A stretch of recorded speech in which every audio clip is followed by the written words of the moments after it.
Before passing away, Billy Graham shared candidly about a truth he felt people urgently needed to hear regarding the Pope.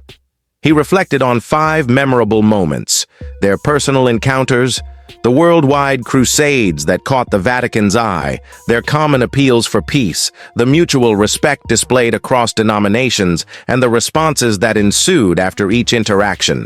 These experiences shaped his concluding message and gave his words undeniable weight. In his final years, Graham emphasized that his perspective on the Pope held profound significance, firm conviction, and unexpected straightforwardness. What he affirmed before his departure surprised many and continues to fuel discussion. Billy Graham's ministry was surrounded by ongoing debate. He is widely regarded as the most prominent figure in evangelicalism during the second half of the 20th century. Numerous evangelical leaders have described him as the primary representative of the movement and the one who most embodied modern evangelical principles. Harold Lindsell observed that Graham served as the chief spokesman for the convictions of New Evangelicalism. In a 1992 article, Christianity Today highlighted his tremendous impact over the previous 5 decades, noting that Graham advanced Christian unity by minimizing doctrinal and denominational divisions, promoting a grassroots ecumenism that bridged differences. From these views, it is clear that both Lindsell and Christianity Today recognized Graham's deep ties to New Evangelicalism and viewed him as its embodiment. Many have also noted Graham's nearly 50-year collaboration with the Catholic Church, which raised concerns among those who advocated strict biblical separation. Some assume that critics of Graham's compromises are motivated by personal animosity toward him, but this is not the case. There is no hatred here. The author grew up admiring Graham's preaching, which always inspired joy. Despite praying for him and valuing his ministry's influence on his family's salvation, the author is grieved by Graham's compromises and feels compelled to address them, believing the gospel itself is at stake. The author references how Paul publicly confronted Peter in Galatians because Peter's behavior was confusing the gospel message. While not claiming equality with Paul, the author points to Jude 3, which urges believers to contend earnestly for the faith. For this reason, he intends to continue highlighting what he sees as serious errors. When Billy Graham began his evangelistic ministry, he openly opposed modernism, Catholicism, and communism. Over time, however, his approach shifted to a more positive and inclusive tone. Some view this evolution as contrary to Scripture, which does not endorse tolerance or neutrality toward false doctrine.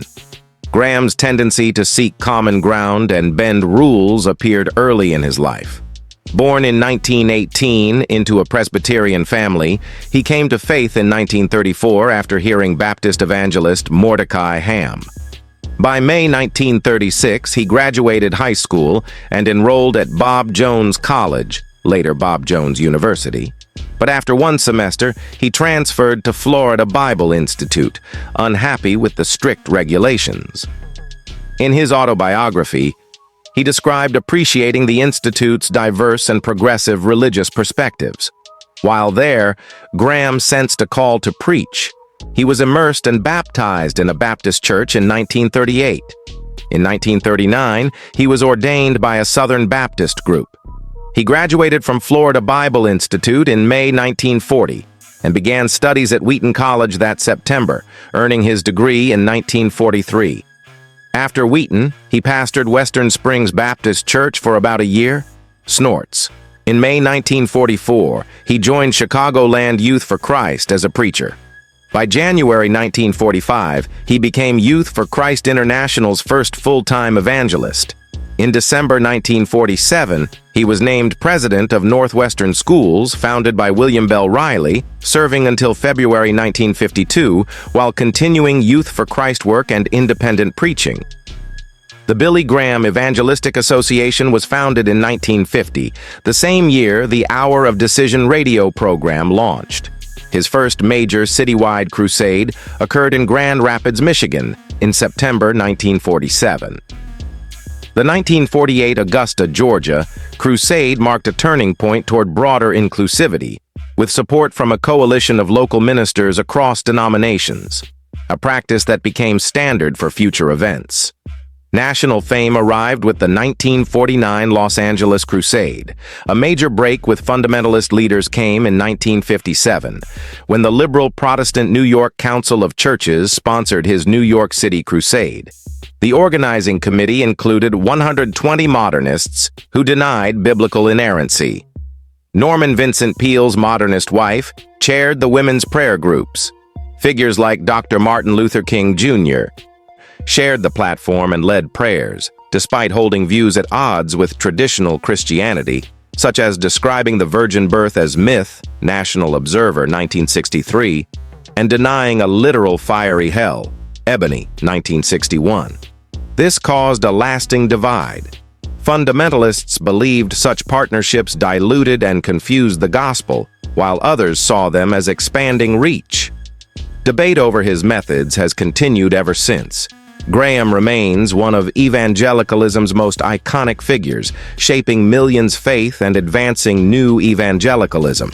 His decisions, alliances, and strategies are still studied and discussed, praised by supporters for global impact and unity, questioned by critics for partnering with those denying core doctrines.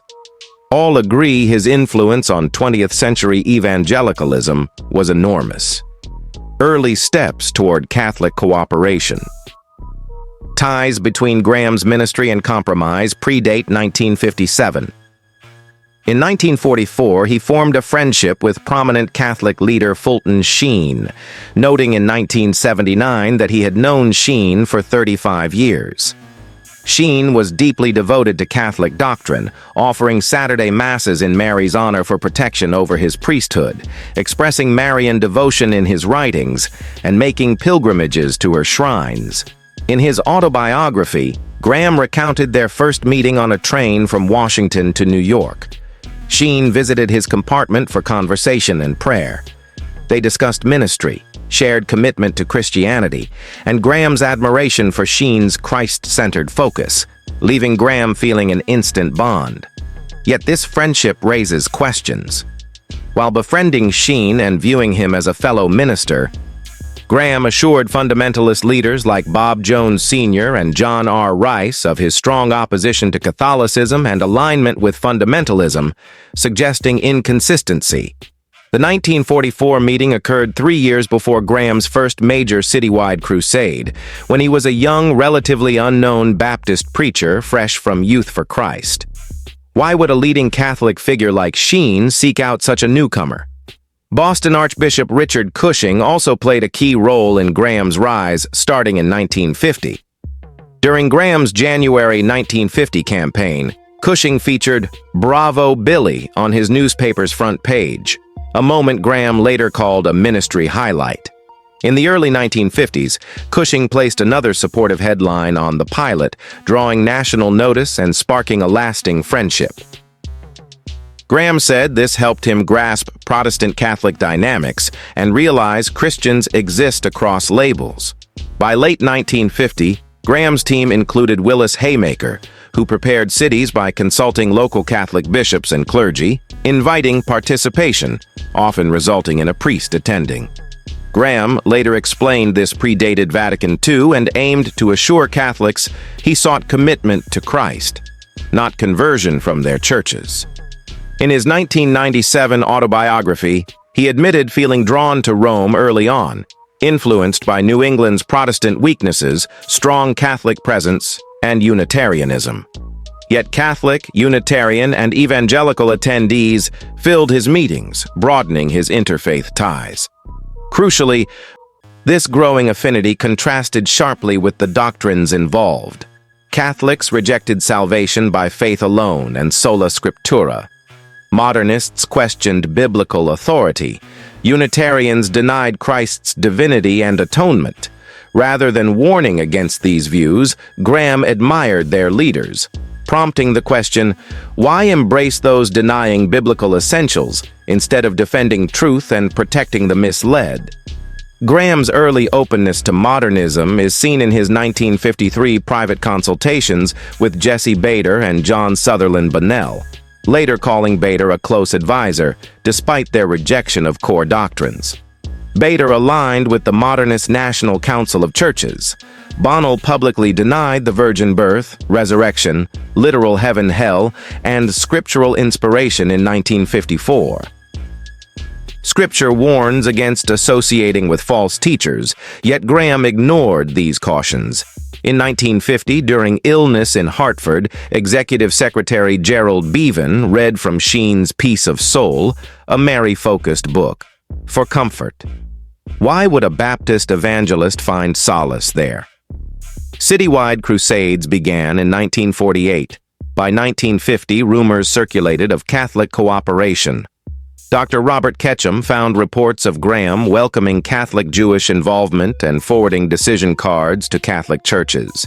When questioned, Graham's team denied it vehemently, yet years later, Graham admitted doing precisely that. On September 6, 1952, a Pittsburgh journalist reported Graham's push for denominational unity, including anticipation of hearing Sheen at Mass. Many crusade attendees later joined Catholic churches, with Catholic media crediting Graham's events for renewed interest. A clear and honest assessment. From his earliest years, Graham steadily aligned with Roman Catholicism and modernism, diverging from his initial stance. Observers saw growing unity with groups holding contrary beliefs. Author John Ashbrook in New Neutralism II warned that compromise leads farther than intended.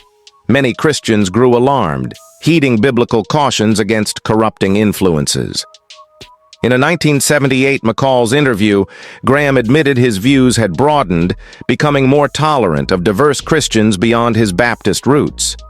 Interactions with Catholic, Lutheran, and other leaders revealed shared beliefs, like the virgin birth, resurrection, and judgment, with differences mainly traditional. Many found this troubling. Protestant-Catholic divides are not mere traditions, but fundamental issues of salvation, authority, and gospel purity. Catholicism blends scripture with non-biblical elements, teaching salvation by grace plus works, contrary to grace alone, warranting rejection per Galatians. Yet Graham treated it as valid Christianity, influencing others similarly. Readers often ask if Graham was warned. Though the author never contacted him directly due to the organization's size, respected leaders, including Bob Jones Sr., John R. Rice, Robert Schuller, G. Archer Weniger, James Bennett, Carl McIntyre, Bryce Augsburger, Charles Woodbridge, and Robert Ketchum, did so earnestly. Graham admitted in his autobiography that their criticism pained him deeply, as many were former friends and supporters he respected for their devotion. He viewed their concerns as unloving. Those resisting correction often label it hatred. Humans naturally resent challenge, especially to long-held paths. Critics' flaws may be highlighted, but truth remains. Proverbs teaches that receiving reproof reveals wisdom. Rejecting it brings harm. Graham responded poorly, distancing critics rather than reconsidering. Graham had ample opportunities to reverse course, but doubled down on ecumenism. In 1962 Latin American crusades amid Protestant-Catholic tensions, he blamed intolerance on both sides in his 1997 autobiography, prioritizing meetings with Catholic leaders and avoiding criticism of their beliefs or proselytism. Contrary to biblical confrontation of error, Jesus and apostles boldly opposed falsehood. The psalmist hated it. Yet Graham accommodated. In Sao Paulo, a Catholic bishop blessed responders, which Graham saw as positive Christian progress. Organizer Ken Strachan shared Graham's unity vision. In the early 1960s, the BGEA published an edited Halley's Bible Handbook, removing sections on the Inquisition and Catholic persecution, unauthorized changes that distressed Halley's widow and many pastors. Serious concerns raised. On Larry King leave in April 2005, Graham called Pope John Paul II the greatest moral peace voice of the 20th century, expressing certainty the Pope was with God, more assured than of his own salvation. He praised the Pope's focus on cross and resurrection as devout. This stunned many. A leading evangelist seemed more confident of a works-inclusive leader's eternity than his own. The Pope upheld Trent's rejection of faith alone salvation, teaching sacraments as necessary, baptism for rebirth, confirmation as personal Pentecost, granting the Spirit, Eucharist for nourishment. Scripture insists grace and works cannot mix. Adding to Christ distorts the gospel. Graham's ecumenism influenced his family. Daughters Anne Graham Lotz and son Franklin share it. Anne, praised by her father as the family's best preacher, told media she was certain John Paul II was in heaven. Franklin said on Hannity and Colmes, 2005, the Pope preached the same gospel as he did. Anne attended John Paul II's funeral for her father. Franklin attended Benedict XVI's installation. Graham, invited to the funeral but unable due to health, sent family representatives, signaling deep Catholic ties. Graham respected John Paul II profoundly, affirming his salvation despite doctrines adding works, sacraments, Mary, saints, and priestly confession to faith, contrary to biblical grace, faith alone. Warnings against mixing grace with works or adding rituals abound. Many worried Graham's praise endorsed a system exceeding New Testament teaching. Anne and Franklin reinforced this. Her heaven assurance, his same gospel claim, and event attendance showed family alignment in ecumenism, extending Graham's legacy to his children. With John Paul II's death and Benedict XV's rise, Graham's strong Catholic connection, through interviews, family actions, and relationships, marked a clear shift. His genuine admiration for the Pope sparked ongoing debate over evangelical alignment with Catholic salvation views.